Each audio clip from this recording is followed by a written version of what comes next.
আসসালামু আলাইকুম সুপ্রিয় দর্শক, আজ তৈরি করে দেখাবো তুর্কিশের জনপ্রিয় আদানা কাবাব।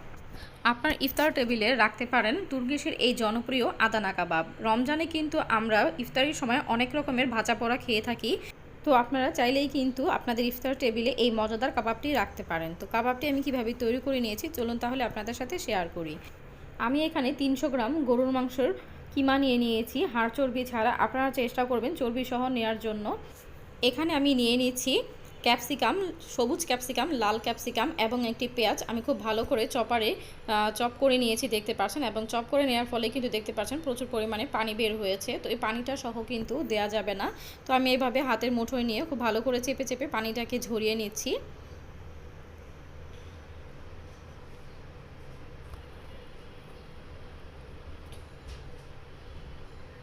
আপনারা যদি দোকান থেকে কিমা করে আনেন তাহলে কিন্তু চর্বি সহই কিমা করে আনতে পারবেন। আমি যেহেতু ব্লেন্ডারে করেছি, ব্লেন্ডারে কিন্তু চর্বি সহ কিমা করা যায় না, তো সেজন্য আমি সলিড মাংসটা করে নিয়েছি। আপনারা কিন্তু চর্বি সহ নিলে কিন্তু কাবাবের টেস্টটা ভালো আসবে।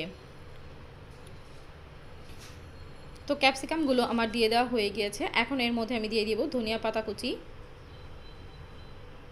দিয়ে দিব 2 টেবিল চামচ ঘি। দেখতে পাচ্ছেন আমি চা চামচটা কিন্তু ভর্তি করে 2 চা চামচের মতো ঘি দিয়ে দিয়েছি। এটা ওই যে চর্বি দেয়নি সেজন্য কিন্তু আমার ঘিটা দিতে হয়েছে, তা না হলে কিন্তু যদি চর্বি থাকতো তাহলে ঘি দেওয়া লাগতো না। তো এখন এর মধ্যে আমি দিয়ে দিচ্ছি সাদা গোলমরিচের গুঁড়ো হাফ চা চামচ, লাল মরিচের গুঁড়ো হাফ চা চামচ, জিরার গুঁড়ো হাফ চা চামচ, ধনিয়ার গুঁড়ো দিয়ে দিব হাফ চা চামচ, গরম মশলার গুঁড়ো দিয়ে দিব হাফ চা চামচ, আদা রসুন পেস্ট দিয়ে দিব 2 চা চামচ, লেবুর রস দিয়ে দিব 1 ফালি অথবা 2 চা চামচের মতো লেবুর রস,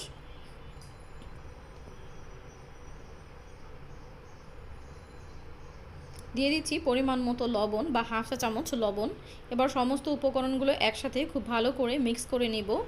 আমি এখানে হাফ চা চামচ চিলি ফ্লেক্সও কিন্তু নিয়েছিলাম। তো ঝালটা আপনার পছন্দ মতো দিবেন, তবে কাবাবে কিন্তু অতিরিক্ত ঝাল হলে খেতে ভালো লাগে না। যেহেতু আমি এখানে চিলি ফ্লেক্স দিয়েছি, গুঁড়ামরিচ দিয়েছি এবং সাদা গোলমরিচ গুঁড়ো দিয়েছি, তো এটা কিন্তু একটু বুঝে দিতে হবে। যেহেতু এতগুলো মরিচ আমরা ব্যবহার করেছি, অতিরিক্ত ঝাল হয়ে গেলে কিন্তু কাবাবগুলো খাওয়া যাবে না বা খেতে ভালো লাগবে না। তো আপনারা ঝালটা আপনাদের পছন্দ অনুযায়ী বা আপনারা যে পরিমাণ খেতে পারবেন ওই রকম অনুযায়ী দিয়ে দিবেন।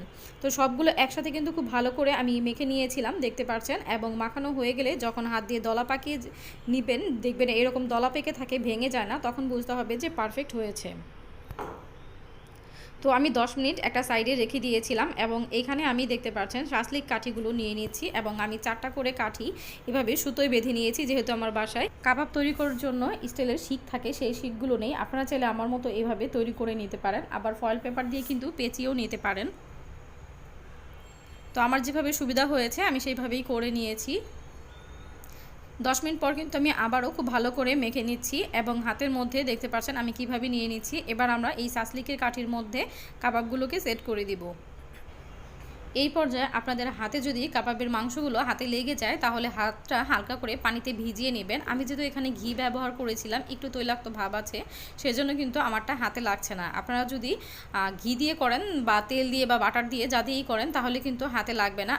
আর যদি শুধু মাংস দিয়ে করতে যান তাহলে কিন্তু হাতে লেগে যাবে। তো তখন আপনারা হাতটা ভিজিয়ে তারপর এভাবে চেপে চেপে নেবেন কাঠির মধ্যে, তাহলে আর হাতে লাগবে না।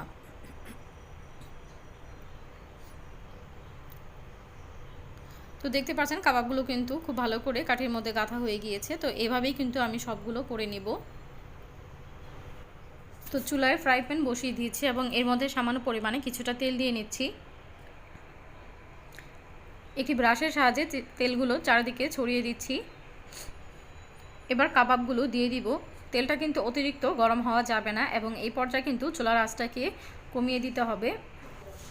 একটা পাশ যখন হয়ে যাবে, এরকম একটু হালকা কালার চলে আসবে, তখন আমি উল্টে দিব।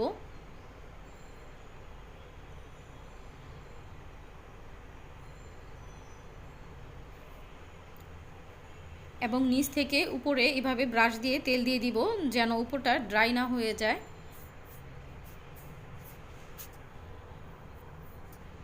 তো এভাবে চারো সাইড আমি উল্টে পাল্টে কাবাবগুলোকে ভেজে নেব এবং বারবারই ব্রাশের সাহায্যে এভাবে তেল দিয়ে দিব। তো এই তো দেখতে পাচ্ছেন কাবাবগুলো কিন্তু হয়ে গিয়েছে। আমার এই কাবাবগুলো তৈরি করতে 15 মিনিটের মতো সময় লেগেছে। আপনাদের একটু কম বা বেশি লাগতে পারে, তবে খুব বেশি কিন্তু কুক করা যাবে না, তাহলে কিন্তু কাবাবটা ভিতরে ড্রাই হয়ে যাবে, তখন কিন্তু আবার খেতে ভালো লাগবে না। কাবাবগুলো কিন্তু কুক হয়ে গিয়েছে, তো এবার আমি চুলা থেকে নামিয়ে নিব কাবাবগুলো, এবং বাকি যে কাবাবগুলো আছে সবগুলো কিন্তু আমি একইভাবে ভেজে নিব।